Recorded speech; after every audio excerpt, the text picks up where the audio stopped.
We're back in Tarlac at Maharika Hotel. So this is our king size bed.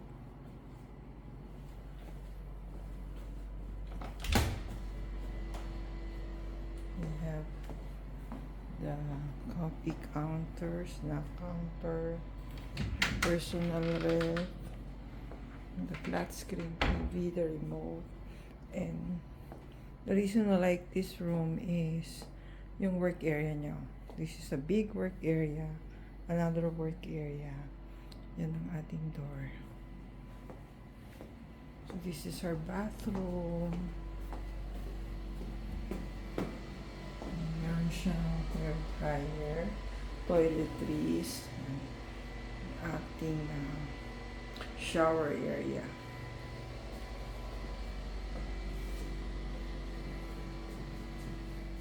Cabinets where we can store our things now.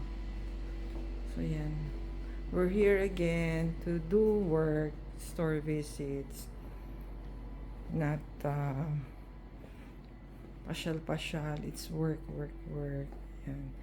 The favorite workstation. Thank you for watching. See you in our next video.